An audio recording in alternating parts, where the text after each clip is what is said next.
Bonjour à toutes et à tous et merci d'être venus pour notre quatrième webinaire donc, sur la CSRD.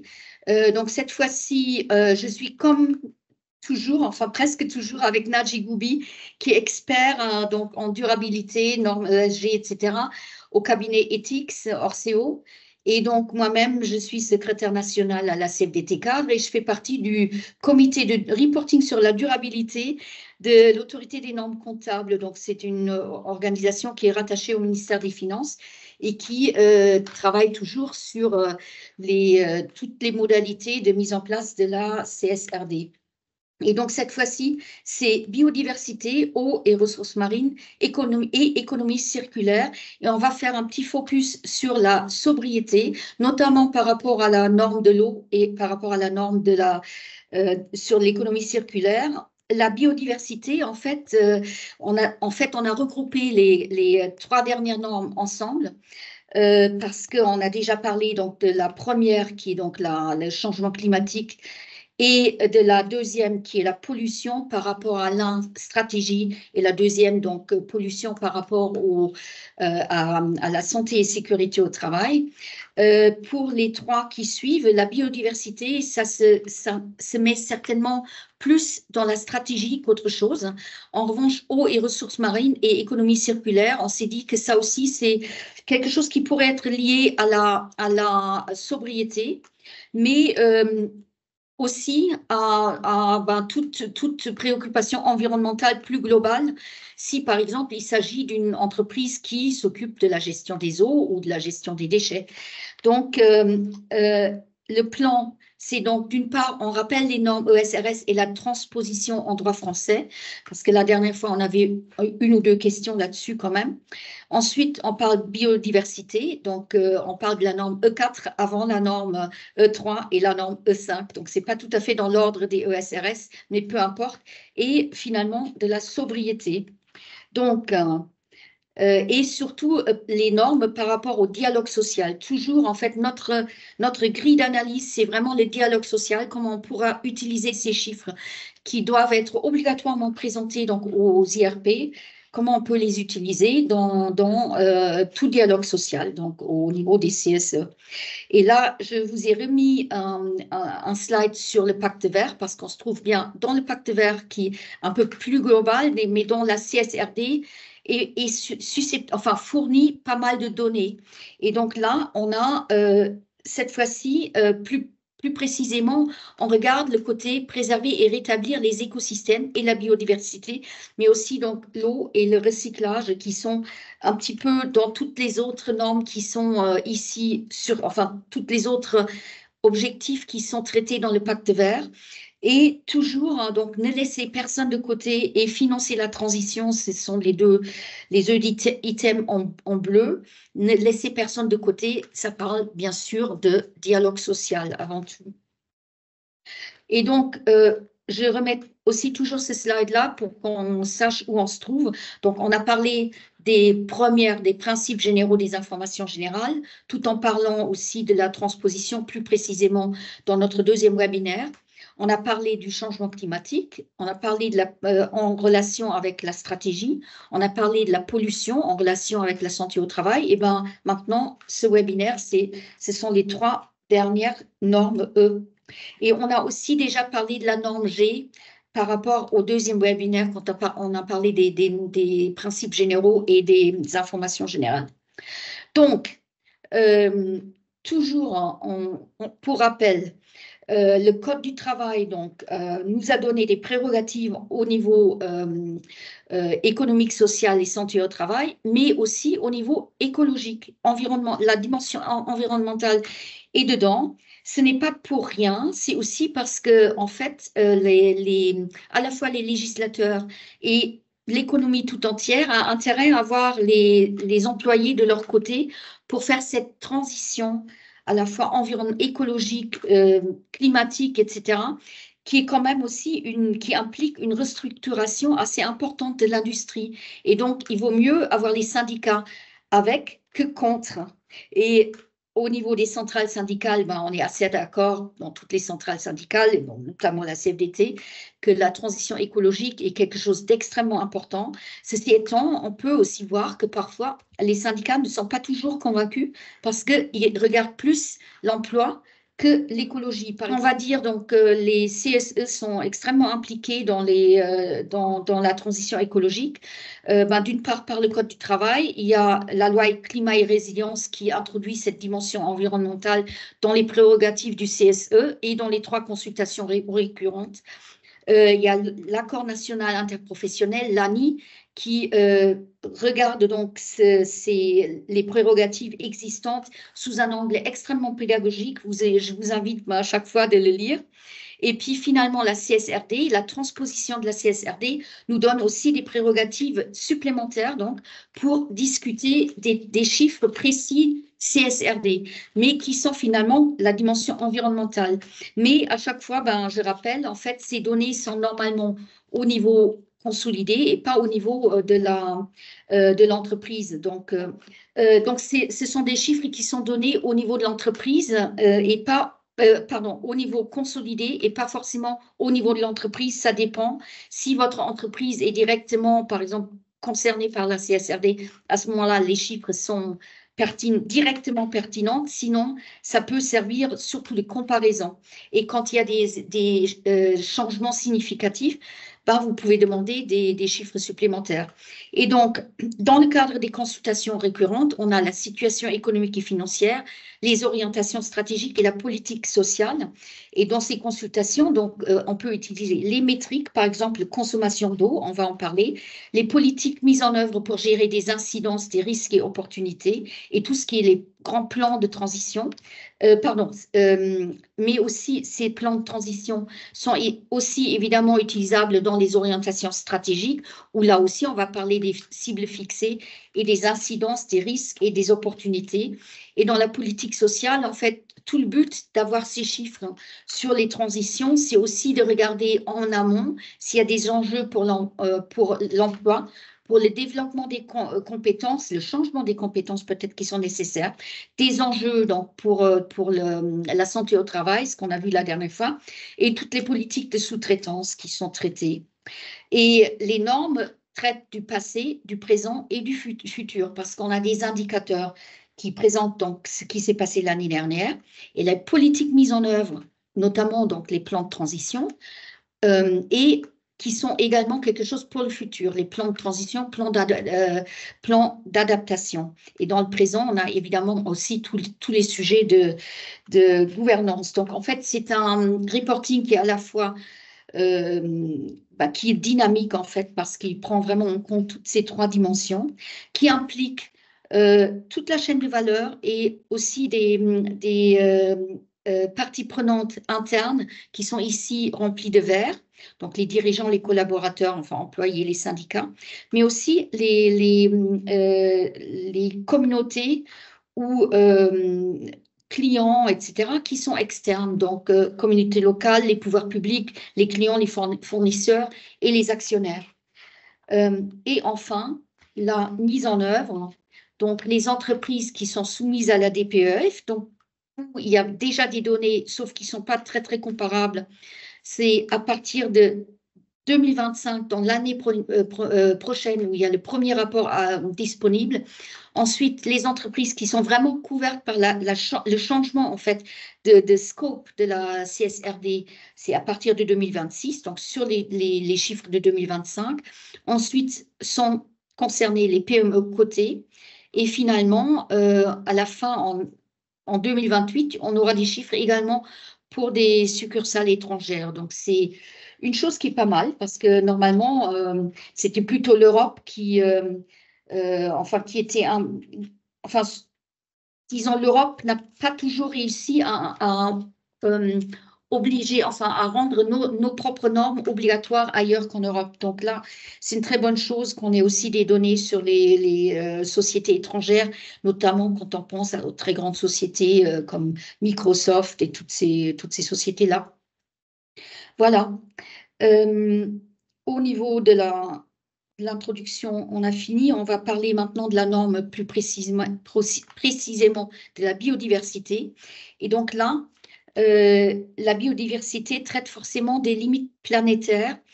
En fait, on voit bien que les limites planétaires sont bien dépassées depuis quelques temps.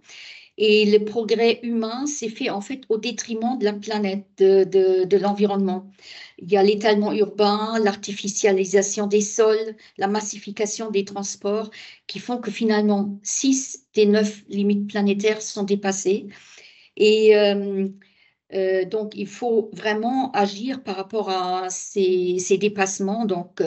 Et donc, notamment, on voit bien là, en haut à gauche, l'érosion de la biodiversité, mais aussi donc changement de l'usage des sols, tout le cycle d'eau douce qui est l'eau bleue, qui est l'eau utilisée pour notamment des fins de consommation, et l'eau verte pour arroser.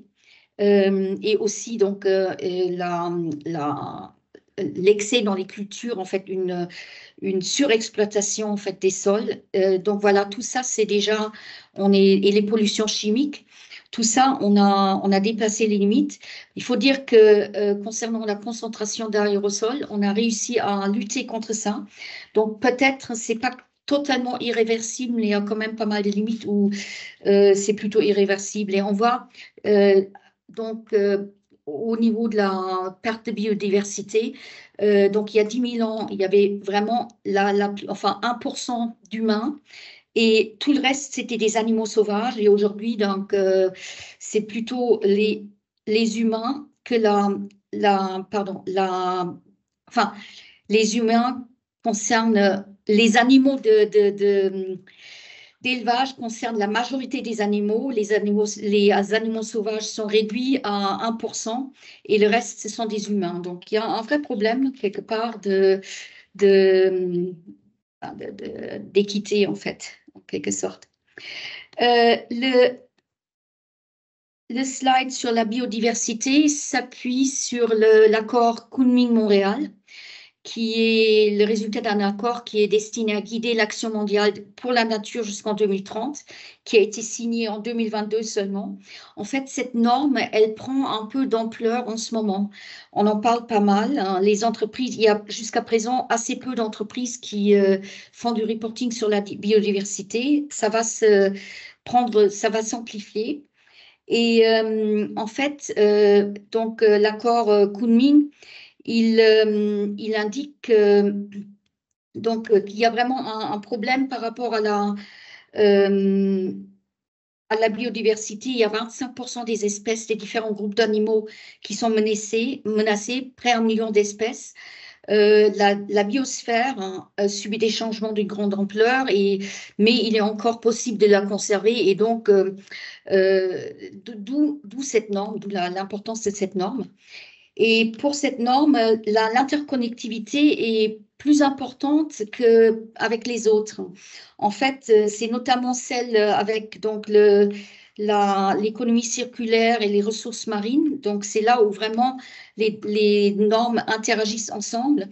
Pour ce qui concerne la norme du changement climatique et la pollution, c'est vraiment essentiellement traité dans la norme E1 et E2. Et donc, la norme E4 ne s'appuie pas tellement là-dessus. Et donc, la norme 4 se concentre sur le changement d'usage des écosystèmes terrestres, d'eau douce et marins, l'exploitation directe des espèces menacées et l'introduction des espèces exotiques envahissantes. Par exemple, la pyrale des buis ou d'autres mouches qui nous gênent en ce moment.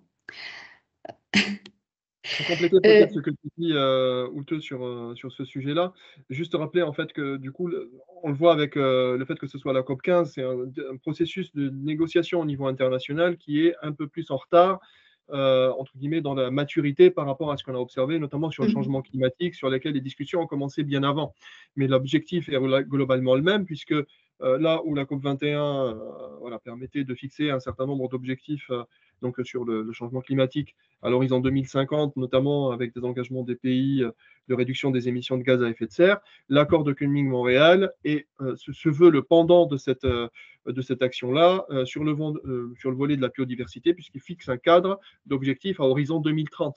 Donc, du coup, on est sur des objectifs prospectifs qui sont intéressants à avoir à l'esprit, notamment pour toutes les entreprises qui ont des impacts en matière de biodiversité et qui vont devoir, du coup, essayer de s'insérer, on va dire, dans ces objectifs-là. Oui, et c'est assez compliqué pour ces entreprises. Donc là, en fait, bon, il y a 4 objectifs majeurs, mais en fait, il s'agit quand même de restaurer 30% des sites naturels dégradés par l'entreprise, mettre des mesures de protection, pareil sur les sites, réduire de 50% l'introduction d'espèces exotiques envahissantes. Là, je ne sais pas trop comment on va faire parce que les buis qui sont venus de Chine, ils nous ont amené la pyrale avec les catastrophes qu'on a vues derrière. En fait, il y a d'autres espèces aussi, il y a des algues ou d'autres. En fait, tout ce qui se passe en fait quand on introduit une plante qui finalement envahit tout l'écosystème autour, c'est quand même un problème et ça pose, avec les échanges énormes qu'on a, pose quand même des problèmes. Donc là, réduire l'utilisation des pesticides, augmenter la part d'agriculture biologique, on essaye, hein, restaurer les cours d'eau et replanter des arbres. Là, replanter des arbres, c'est facile, mais il y a pas mal de critiques par rapport à ça aussi, parce que c'est pas parce qu'on détruit une forêt en Europe, si on la plante en Asie, c'est pas vraiment quelque chose qui est directement utile en fait. Voilà. Donc, les thèmes pour le reporting, ce sont les plans de transition. Ceci étant, les plans de transition, la publication n'est pas obligatoire, contrairement à la norme E1 pour la transition écologique, mais il y a certains secteurs où c'est plus prioritaire que d'autres. Par exemple, c'est l'agriculture, l'élevage, l'aquaculture, la sylviculture, la construction et l'ingénierie, le pétrole et le gaz, la production d'énergie et les services liés à la gestion de l'eau et des déchets et l'agroalimentaire. Donc, ça fait pas mal d'industries, mais enfin, jusqu'à présent, ben, on voit toujours en fait les parties biodiversité, c'est comme Nadji disait, c'est relativement petit par rapport aux autres, aux autres challenges environnementaux dont on parle. Donc, deuxièmement, donc, on va agir, enfin, devoir expliquer quelles sont les actions et les ressources liées à la biodiversité et aux écosystèmes, regarder des cibles, donc, comme j'ai dit tout à l'heure, donc ces réductions à 30% ou 50%, et regarder évidemment les incidences financières et les risques et opportunités. Et là aussi, ben, incidences financières peuvent être importantes quand on voit qu'il y a vraiment une destruction quelque part de tout un biotope. Pour les restaurer, ça peut coûter cher à l'entreprise. Et donc, il y a une approche qui est un petit peu, qui a été développée par la Task Force on Nature-Related Financial Disclosures. Donc, c'est vraiment un groupe de travail qui regarde exactement, qui a fait en fait une sorte de vademecum qui dit il faut localiser où sont les problèmes, les évaluer et après regarder quels sont les impacts là-dessus.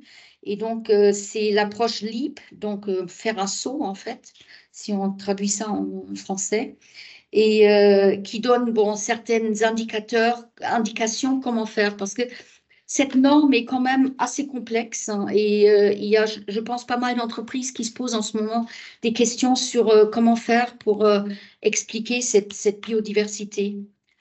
Et finalement, j'en ai trouvé une, Eiffage, comme une entreprise de construction. Ça, c'est peut-être pas très étonnant que ce soit une entreprise de construction.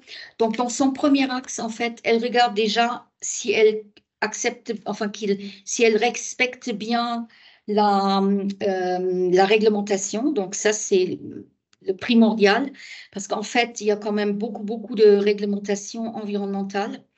Donc, il faut, et ça, c'est forcément une gestion des risques, hein, identifier et faire des matrices de risques, ça, les entreprises savent faire, et appliquer cette démarche, éviter et réduire hein, dans tous les projets.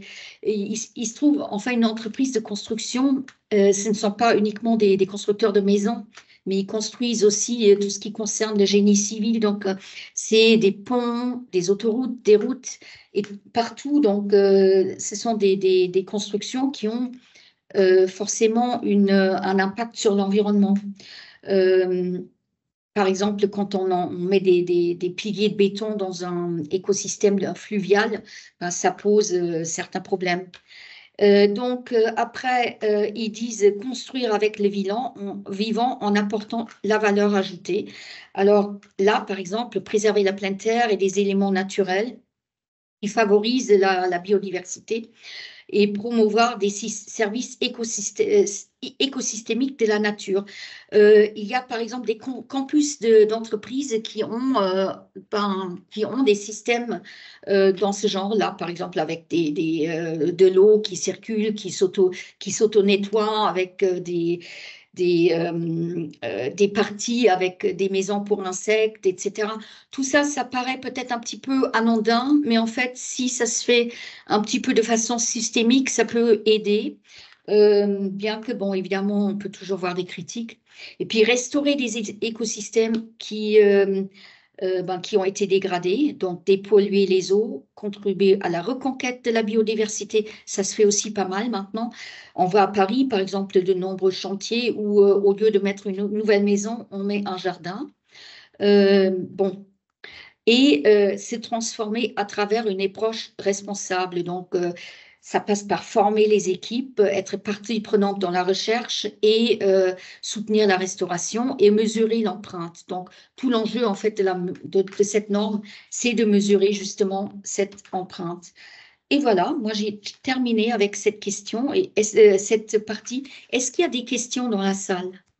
Pas de questions. OK, ben, on va continuer. C'est vrai que c'est pas évident d'avoir des questions, à moins d'être extrêmement impliqué dans la norme biodiversité, qui en plus est nouvelle. Et puis, il faut probablement aussi avoir des exemples plus concrets. Là, on parle vraiment des normes. Après, quand vous travaillez sur les sujets, ben, vous allez voir avec les reportings qui vous sont proposés, en fait, qu'est-ce que vous pouvez en faire. À mon avis, la biodiversité, ça va pas forcément être la première norme qui impacte, en tout cas, qui n'impacte pas vraiment le dialogue social, à moins peut-être pour des entreprises comme celle que je vous ai montrée, là où il y a peut-être des enjeux de formation, mais on voit pas trop pour l'instant l'enjeu. Pour la négociation collective, en tout cas. En revanche, pour les autres, je pense qu'il y a plus de lieux de faire quelque chose. Donc, je passe la parole à Nadji pour les ressources aquatiques et marines. Oui.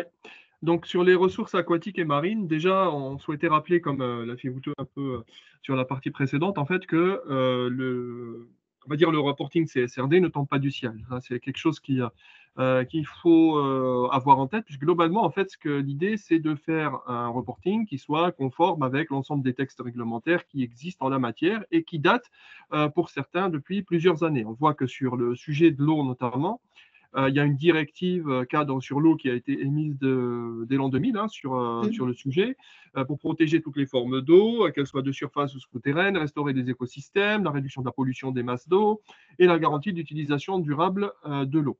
Donc on voit ici un sujet qui est les liens notamment qui existent avec les autres thèmes des ESRS qui ont été traités dans les webinaires précédents, puisque l'un des sujets notamment, c'est réduire la pollution vis-à-vis de l'eau. Donc le sujet de la pollution, qui a fait l'objet d'un webinaire en particulier et qui fait lui aussi l'objet d'une norme de reporting particulière dans le cadre des normes ESRS. Une norme également sur la stratégie de l'eau pour le milieu marin, comment est-ce qu'on protège les écosystèmes marins. Donc là, le lien, il est plutôt avec la biodiversité, veiller au caractère durable des activités économiques liées au milieu marin, et puis une directive sur la planification de l'espace maritime, comment est-ce qu'on organise les activités humaines dans l'espace maritime. Donc ça impacte toutes les entreprises, notamment de transport maritime, ou qui ont une activité autour de l'utilisation des ressources aquatiques. Donc, sur l'eau, il y a plusieurs types enfin, plusieurs thèmes plutôt de reporting qui existent, hein, dans les textes. Donc, d'abord, la consommation en eau. Ça, c'est un caractère assez classique, hein. Quelle est la quantité d'eau qui est consommée? C'est quelque chose qu'on voit déjà beaucoup, hein, dans les reportings extra-financiers des entreprises depuis un certain temps aujourd'hui. Ça fait partie des indicateurs qu'on voit assez régulièrement.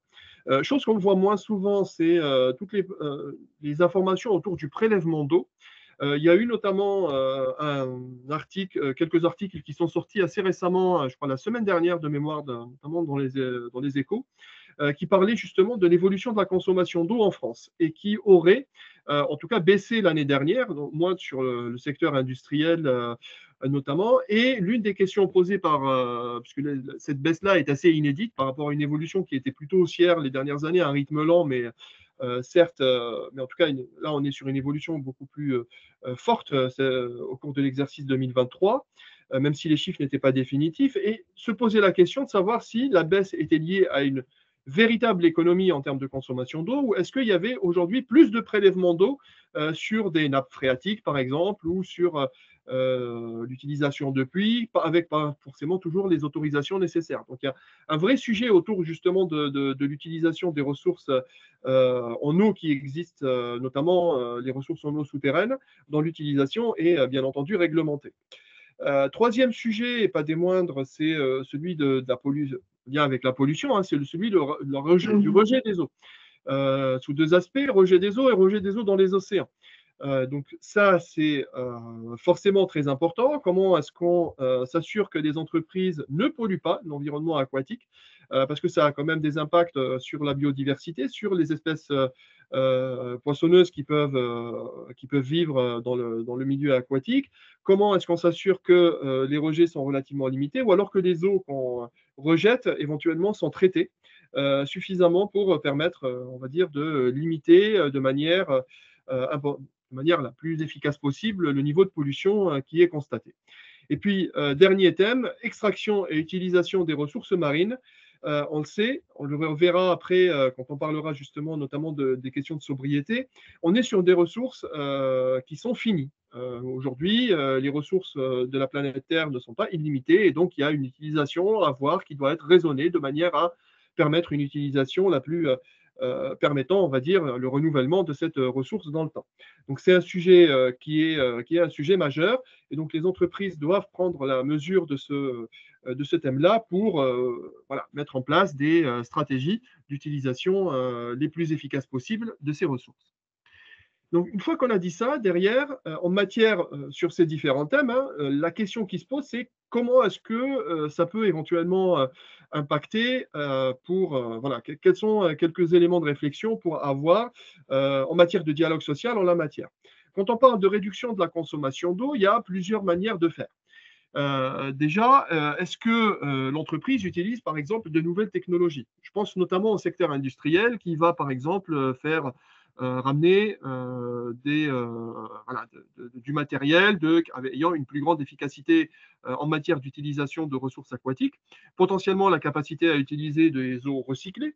Qu'on voit de plus en plus, mais du coup, est-ce que l'utilisation de ces de ces nouveaux matériaux, par exemple, ou des nouvelles technologies, induit des besoins de formation pour les salariés? Typiquement, voilà, un sujet classique auquel on peut penser. Et par ailleurs, qu'est-ce que éventuellement aussi, on entend beaucoup parler, EFAGE dans son rapport annuel évoque le développement notamment des méthodologies d'éco-conception. L'éco-conception, on entend beaucoup parler. Si vous cherchez un peu sur Internet en la matière, vous trouverez beaucoup d'articles et beaucoup d'entreprises qui proposent des nouvelles techniques en la matière pour concevoir les produits de manière qui respecte plus la planète, qui limite l'utilisation des ressources dès le départ, donc dès la conception du produit.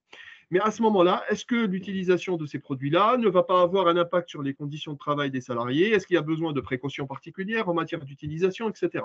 C'est des thèmes qui peuvent être réutilisés et pour d'autres sujets. Je prends par exemple la captation des eaux de pluie. Ça ne surprendra personne, mais quand on regarde notamment les études qui existent en matière donc de qualité de l'eau, hein, la captation de l'eau de pluie, ce n'est pas de l'eau potable, par exemple. je pense que tout le monde en a bien conscience, hein, mais ce n'est pas immédiatement de l'eau potable parce que vous pouvez avoir du coup des résidus d'éléments polluants qui se trouvent dans l'air, qui vont se cristalliser dans les gouttelettes d'eau, et du coup, l'eau en question doit être traitée avant de pouvoir être consommée.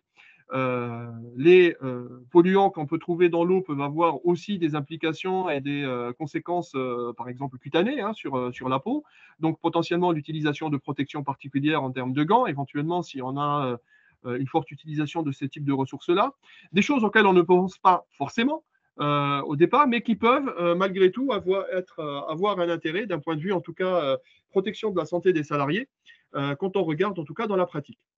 La limitation des rejets d'eau, bah, ça va être un peu la même typologie de questions que précédemment, hein, puisque quelles précautions en matière de santé au travail pour les salariés et des techniques qui sont mises en œuvre. Aujourd'hui, on a de plus en plus d'entreprises dans les entreprises qui ont une utilisation forte des ressources aquatiques, des ressources en eau plutôt, et qui derrière vont devoir avoir des solutions de traitement de ces eaux-là avant de pouvoir les rejeter dans la nature.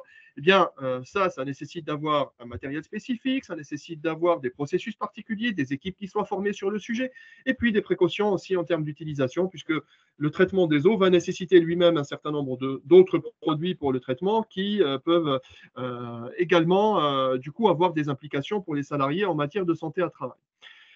Enfin, la réduction de l'utilisation des ressources aquatiques et marines rejoint le sujet qu'on va voir après autour de la sobriété.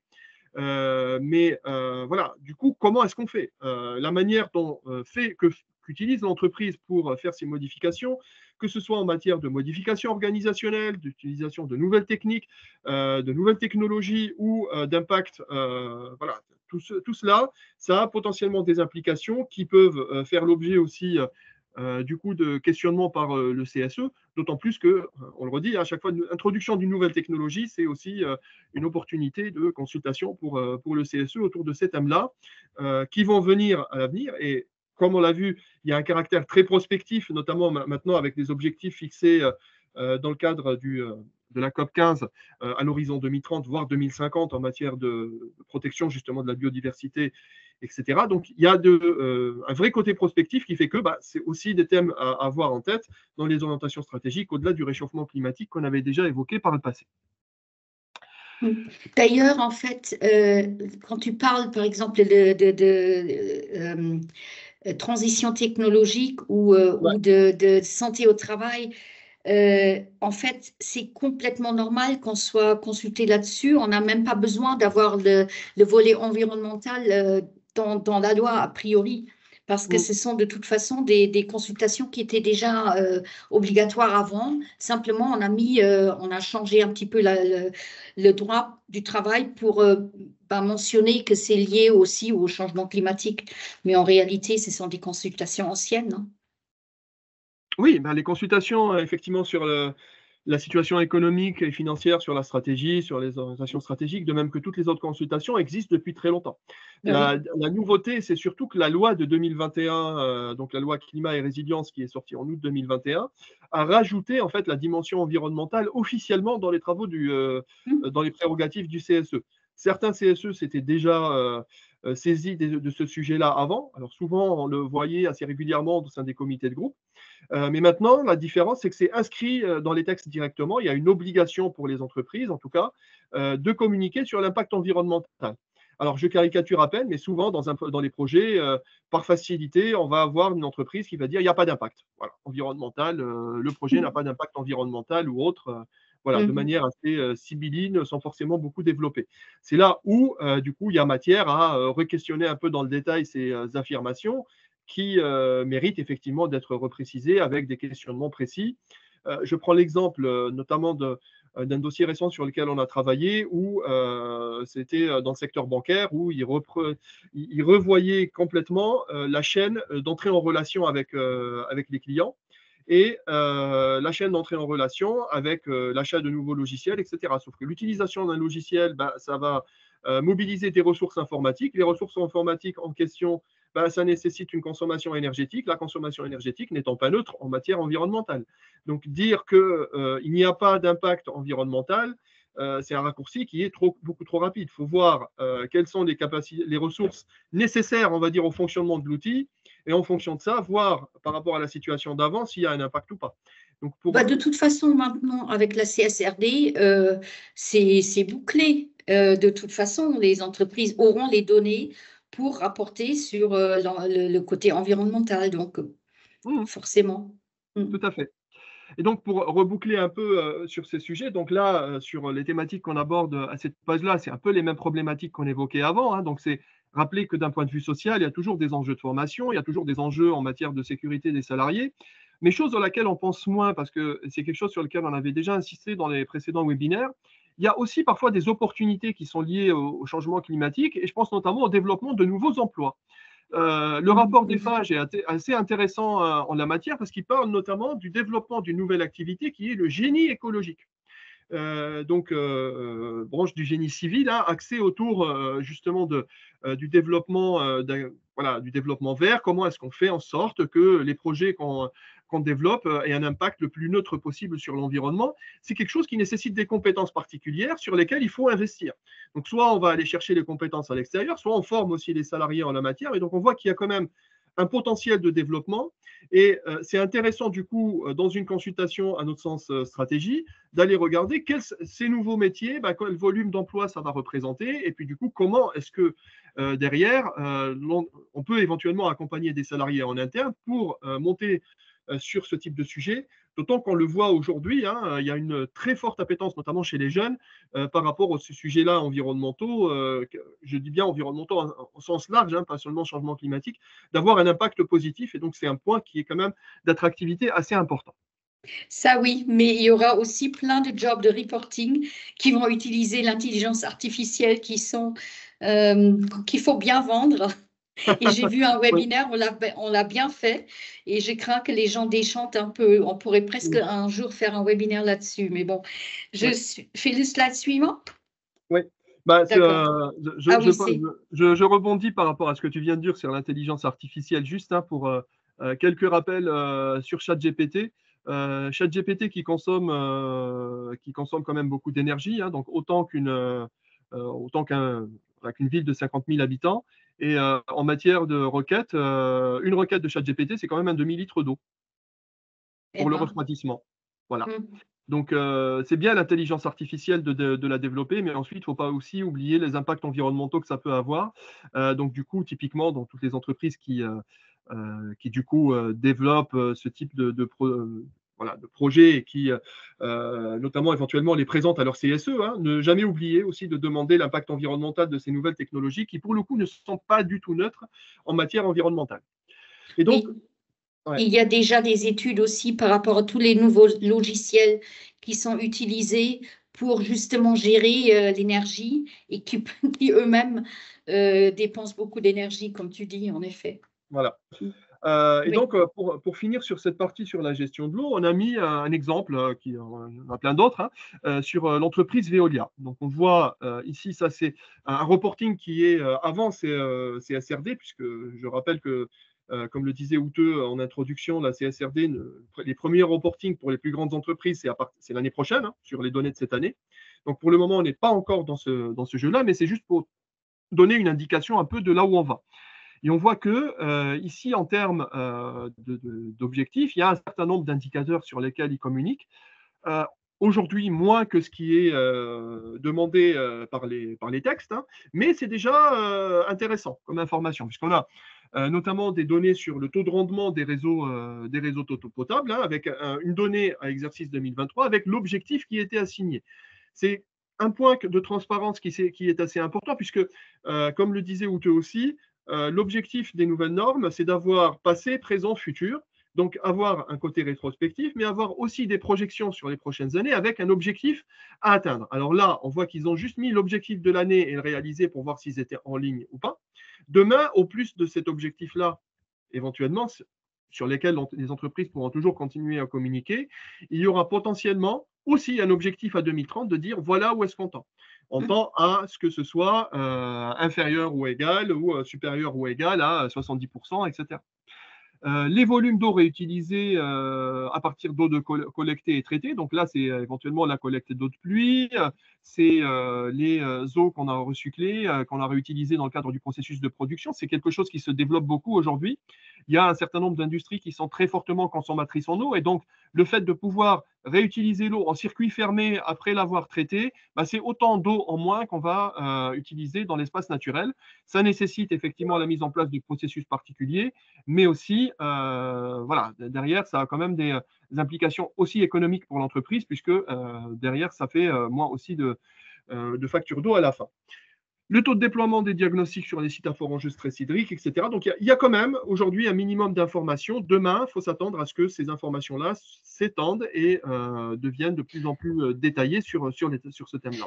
Juste pour dire, en fait, Veolia, il y a beaucoup d'informations. On va d'ailleurs l'utiliser aussi pour l'économie circulaire.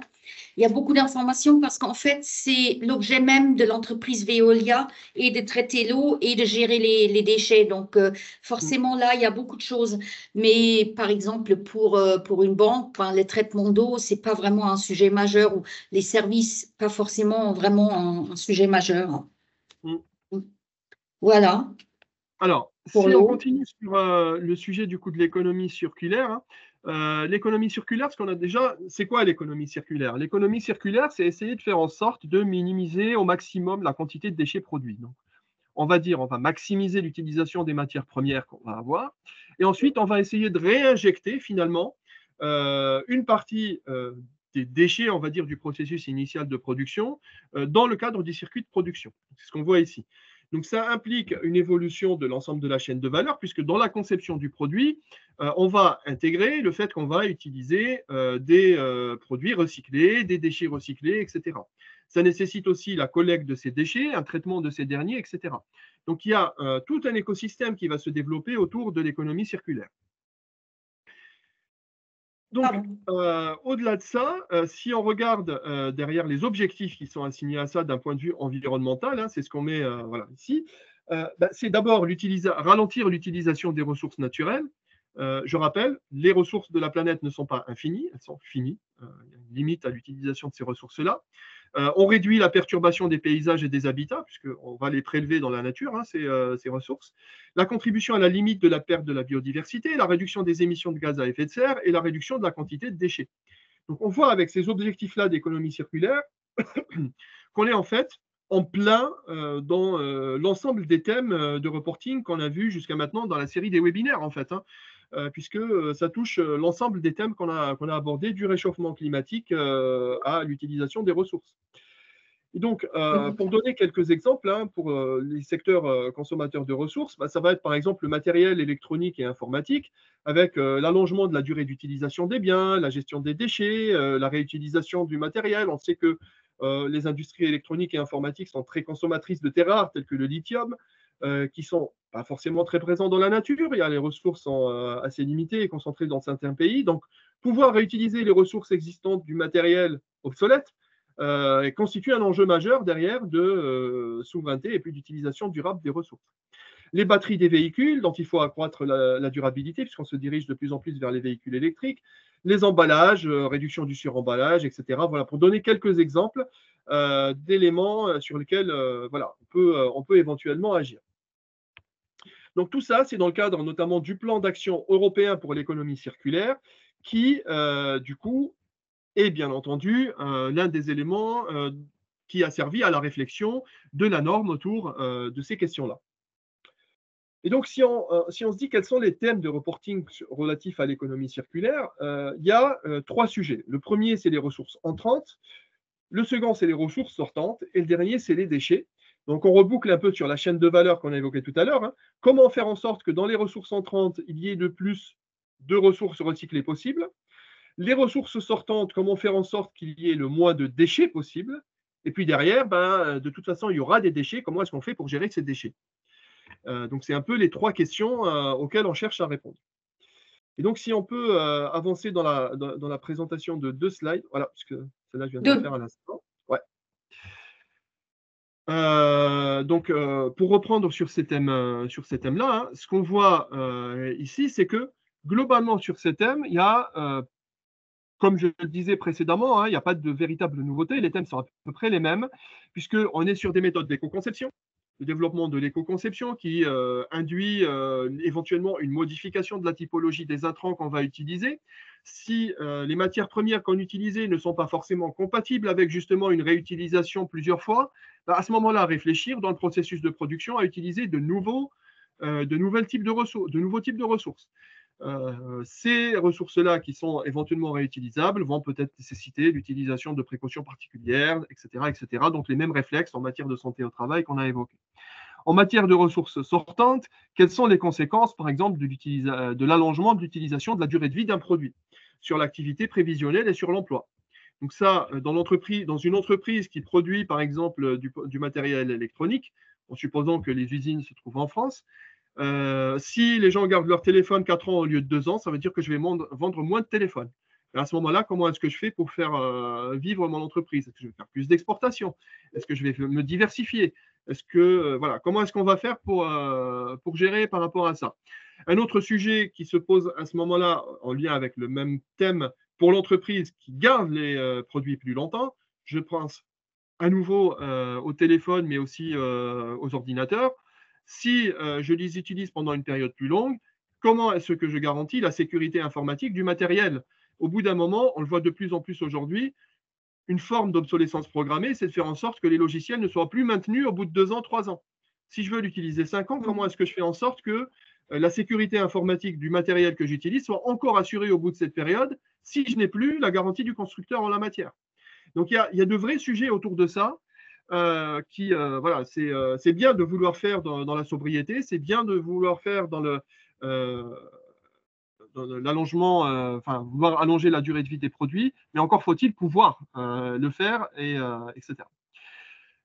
Donc, on a mis de la même manière l'exemple de Veolia, hein, il y a une entreprise, l'une des entreprises phares en France pour ce qui est du traitement des déchets et de l'économie circulaire, expliquant pourquoi déjà dans son reporting, il y avait des éléments assez détaillés sur cette problématique-là. On voit que dans le cadre de son reporting, il y avait notamment des informations sur la quantité de déchets qui étaient traités, la quantité de déchets qui sont recyclés, la quantité de déchets qui ne peuvent pas être recyclés du coup. Et puis, du coup, comment est-ce que, éventuellement, ces déchets-là sont valorisés? Donc, je redis, au sujet d'opportunités, puisque les déchets peuvent être aussi valorisés, réutilisés dans d'autres industries ou autres. Et donc, c'est un moyen aussi qui peut constituer une source de revenus supplémentaires pour l'entreprise lorsque c'est identifié, ou une source d'économie en matière d'intrants. Donc, c'est des éléments à prendre en compte dans l'analyse. Sachant que… Oui. Vas-y. Là, c'est un peu la grande déception hein, quand on regarde l'utilisation du matériel recyclé. En fait, ça n'a quasiment pas bougé en 10 ans. Il n'y a pas l'échelle temps là, mais en fait, c'est l'utilisation du matériel hein, en économie circulaire hein, depuis 2010. Et ça vient d'un rapport sur l'économie circulaire de l'Agence européenne de l'énergie. Et franchement, il faut donc en fait regarder mettre en exergue un peu ce que dit l'entreprise. Par exemple, là, sur les derniers slides, on a vu que les déchets, en fait, le tonnage des déchets traités est plus élevé. Ça veut dire qu'en fait, on a fait plus de déchets. Ceci étant, là, on voit bien que globalement, d'un point de vue consolidé, ben, il n'y a pas plus il y a juste ces montées de 10,5 à 11,5, donc 1% en 10 ans. Donc, il y a de quoi se poser des questions aussi. Je pense que quand on va regarder ces reportings, il faut toujours un peu garder en mémoire, regarder si on a le temps, évidemment, regarder si ce que nous disent les entreprises dans ces reportings, comment ça s'insère après dans une stratégie globale, nationale, etc.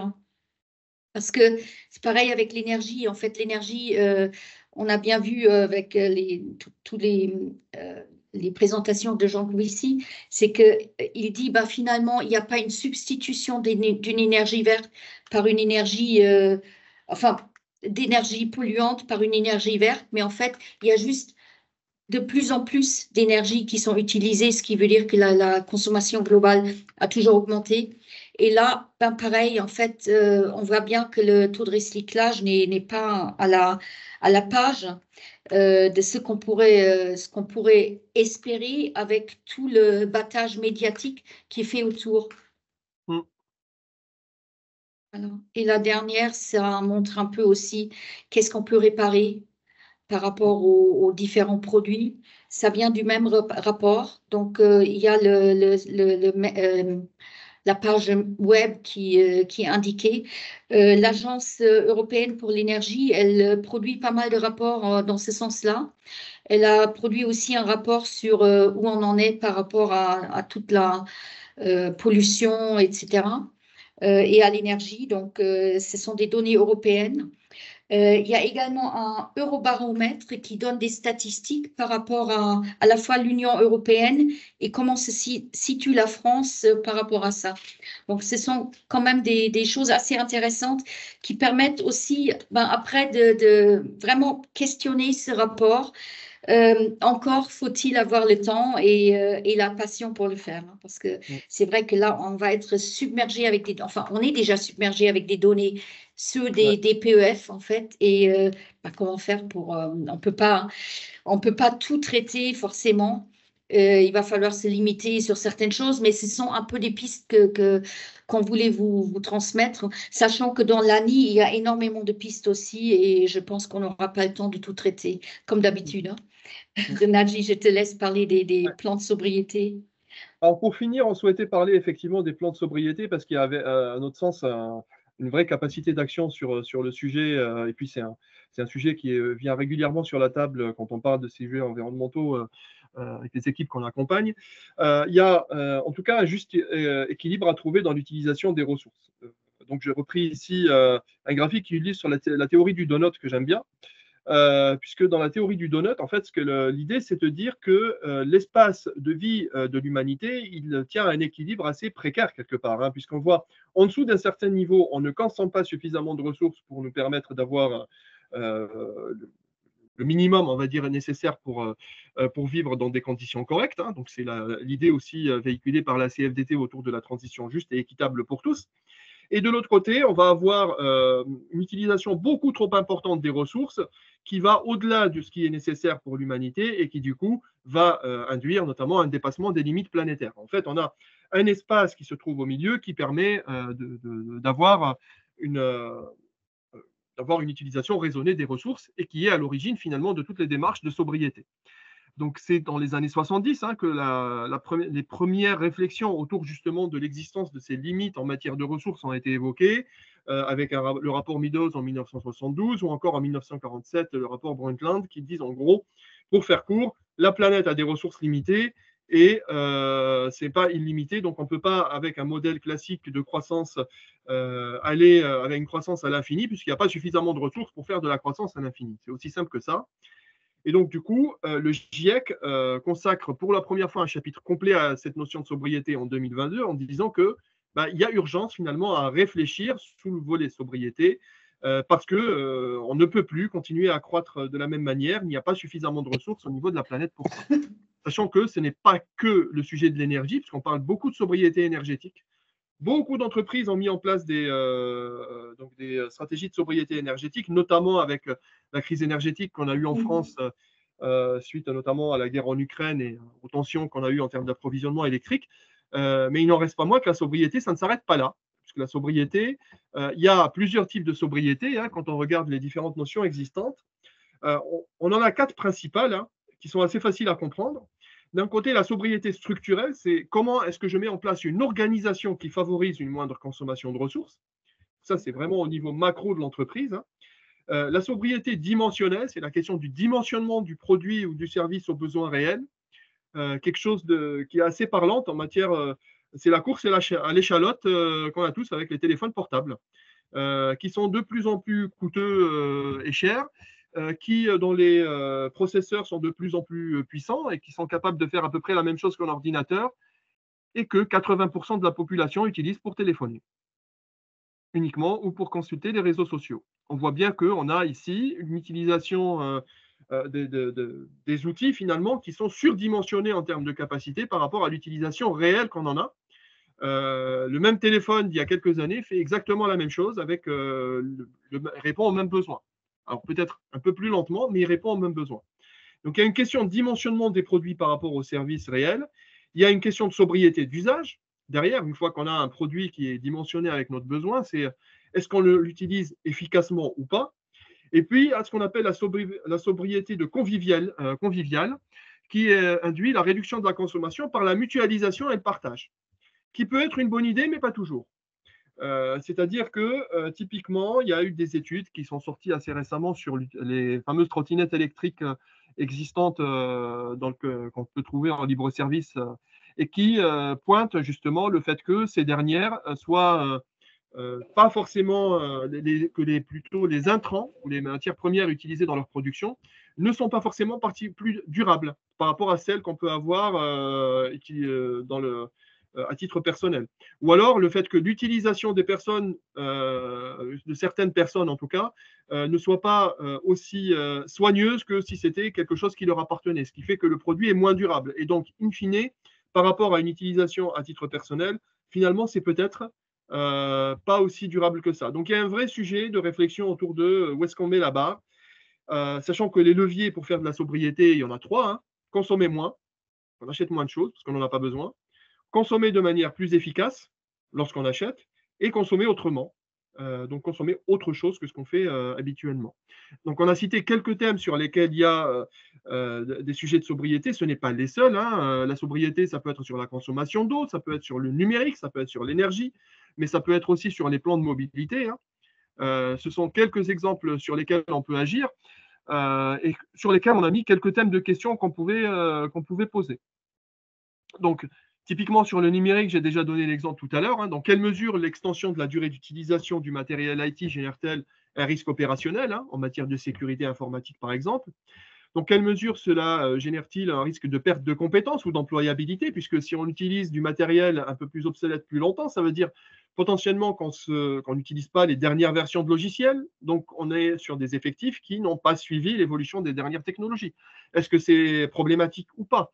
Et si c'est problématique, comment est-ce qu'on fait pour accompagner les salariés par rapport justement aux éventuelles montées de version par la suite, histoire qu'ils ne perdent pas leur employabilité? Sur les plans de mobilité, quelles sont les conséquences des choix opérés en termes de temps de trajet pour les salariés? Par exemple, si on choisit un plan de mobilité qui privilégie le covoiturage ou alors voilà, une implantation qui va être plus ou moins éloignée du domicile, l'entreprise met-elle en place des incitations financières au bénéfice des salariés? Par rapport au plan déployé. Si on privilégie le covoiturage, est-ce que les salariés sont incités? Est-ce qu'ils ont une prime au covoiturage? Est-ce qu'ils ont une aide pour l'achat d'un vélo, si éventuellement ils décident d'acheter un vélo pour aller au travail en vélo? Tout ça, un ensemble de questions qui finalement, généralement, sont peu traitées. Et puis, est-ce qu'il y a une adaptation des horaires de travail qui est envisagée? Peut-être que aussi, c'est plus simple de se déplacer à certains horaires plutôt que d'autres. Donc, est-ce qu'on adapte les horaires de travail par rapport à ça? Il y a quand même pas mal de choses qui sont déjà en place dans les entreprises par rapport au plan de mobilité, aussi par rapport à l'énergie. Et il s'agit aussi un petit peu de l'action individuelle qu'on peut avoir. Enfin, il n'y a pas que l'entreprise dans la sobriété, il y a aussi vraiment la question des usages qu'on fait. Comme disait Nadji, là, enfin, toutes les questions d'usage, de consommation qui nous concernent également et qui peuvent aussi concerner nos CSE, les activités sociales et culturelles notamment. Et donc, en fait, ce webinaire, c'était un peu aussi pour montrer l'action, les éco-gestes qu'on peut avoir à la fois en entreprise, mais finalement aussi à la maison. Donc là, évidemment, la CSRD ne va pas mesurer notre consommation à nous, notre consommation plus efficace, mais c'était un peu pour vraiment sensibiliser un peu à cette question-là, qui est aussi la question de l'action individuelle qu'on avait déjà abordée dans quelques webinaires de la CFDT. Ici, on voulait la remettre un peu à jour. Et maintenant, je pose, enfin, il n'y a plus beaucoup de temps en fait, mais peut-être il y a quand même des questions auxquelles on peut répondre. Pas mal de pourquoi utilisons-nous encore aujourd'hui l'eau potable dans les chasses d'eau de nos toilettes? Bah oui, on peut effectivement, c'est une possibilité. Bah là, il y a des choses qui sont mises en place déjà. Dans ce qui quitte de la prise en compte de l'impact de la chaîne de valeur amont et aval. Alors oui, c'est quelque chose qu'on avait évoqué dès le premier webinaire. Les chaînes, le reporting CSRD, il s'arrête pas aux bornes de l'entreprise puisqu'il va chercher les informations au-delà sur la chaîne en amont et en aval. C'est un peu la particularité, c'est qu'on va chercher à agir sur la totalité du spectre de la chaîne de valeur et de la capacité d'influence de l'entreprise en fait. Donc oui, ça prend en compte aussi bien l'amont que l'aval, lorsque l'entreprise a la capacité d'agir dessus. J'ai une question sur si on assiste à des pratiques non éthiques avec la biodiversité, comme des coupes rases, des prairies, et qui sont contraires aux bonnes pratiques. Quel est notre recours en tant qu'IRP? On n'en a pas beaucoup, hein. Ah non, en tant qu'IRP, la seule chose que vous pouvez faire, c'est éventuellement lever le point en CSE, mais de toute façon, ça n'a aucune valeur juridique contraignante pour l'employeur. Donc clairement, Ouais. malheureusement, il n'y a pas véritablement d'action sur le sujet, en tout cas en capacité d'action immédiate, non. Il n'y a rien Il y qui a est une prévu. question. Il y a une question sur la limitation des pollutions. Alors là, la personne qui a posé cette question, je l'invite à regarder le webinaire qu'on a fait avant, mais qui n'est pas encore disponible. En fait, on est un petit peu sous l'eau ici aussi, qui va être disponible bientôt dans les replays, parce que là, on a effectivement parlé que de pollution, en fait. On a parlé du Blue Deal européen. Alors là, j'avoue que je ne connais pas ce sujet-là, du Blue Deal autour de. Je n'ai pas regardé en détail. C'est toute la politique d'eau, hein. Oui. Nous, on ne peut pas en parler là parce qu'on n'a pas regardé qu'est-ce qu'il y a en détail par rapport à ça. Donc, regardez vous-même sur Internet. On nous a donné les liens. Ouais. Mais je crois que c'est une action qui est encore en cours pour le coup. C'est un appel qui a été fait par la communauté européenne, je crois, fin 2023, de mémoire, vis-à-vis de la société civile et d'un certain nombre d'acteurs, justement pour une réflexion sur l'utilisation des ressources aquatiques, si ma mémoire est bonne. Des travaux du CESE Bruxelles sur l'eau, je n'en connais pas, mais le CESE regarde toutes les directives qui sortent, mais je n'ai pas du tout connaissance d'un travail sur l'eau. En fait, ils ont beaucoup travaillé sur l'intelligence artificielle.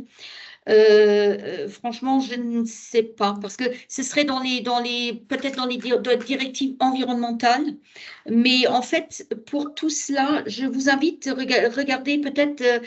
Non, l'Agence pour l'énergie, c'est pas ça. Non, c'est vrai que je ne peux pas vraiment dire. Il y a une entreprise qui se plaint du nombre de trajets de cyclistes et dit qu'elle préfère les automobilistes. Moi aussi, parce que j'ai peur d'être écrasée par les cyclistes, mais c'est une des. En fait, l'introduction des pistes cyclables, c'est quand même une initiative qui est extrêmement saluée un peu de partout. Maintenant, il faut inculquer aux cyclistes le respect un peu du Code du travail. Ce matin, d'ailleurs, là où j'habite, il y avait des policiers municipaux partout qui arrêtaient les cyclistes qui ne s'arrêtaient pas au feu rouge. Donc, espérons que les cyclistes deviennent un tout petit peu plus respectueux du code de la route et notamment des piétons. Voilà, et pour que les entreprises ne se plaignent plus. Alors, il y a quelqu'un qui dit le Blue Deal, c'est la politique et ce n'est pas dans les entreprises, c'est possible. Oui, c'est ça, c'est l'initiative de l'Union européenne. Voilà. Mais je crois que c'est en cours de mémoire. Oui, mais de toute façon, tout est au niveau. En fait, il faut impliquer tout le monde, hein. C'est à la fois les pouvoirs publics, les entreprises et les syndicats. Je viens d'un séminaire à Bruxelles qui était tripartite, justement, parce qu'à la fois, les politiques publiques incitent. Par exemple, politique publique, c'est mettre en place la CSRD qui nous donne du reporting, qui après nous permet, entre autres, de négocier. Enfin, il n'y a pas que ça, parce que la CSRD, ça permet aussi aux investisseurs financiers, d'ailleurs notamment, de trouver des investissements ESG, donc, ou pas, parce que ça dépend du greenwashing. Voilà, donc oui, il y a tout un tas de débats à faire. j'espère qu'on pourra faire aussi des réunions en présentiel hein, prochainement où on peut débattre de ces sujets. De toute façon, à la CFDT, il y a énormément de possibilités de débattre, hein, pas seulement de la CSRD, mais il y a des webinaires qui sont faits par d'autres, hein, beaucoup la F3C d'ailleurs, qui regarde aussi les mêmes sujets que nous, mais nous, ben, on a pris l'optique CSRD. Il y a un autre, enfin, on planifie un webinaire sur le S, sur le social, mais on n'a finalement pas de date parce que, comme j'ai dit, on a un petit peu beaucoup de webinaires en ce moment. J'espère que ça pourra être à la fin juin. Je vous remercie beaucoup pour votre participation et toutes les remarques. Merci Nadji, toujours Merci à tous. euh, tu sais tout expliquer et puis aussi donner des bons exemples. Et donc, à très bientôt et merci. À très bientôt. Au revoir. Merci.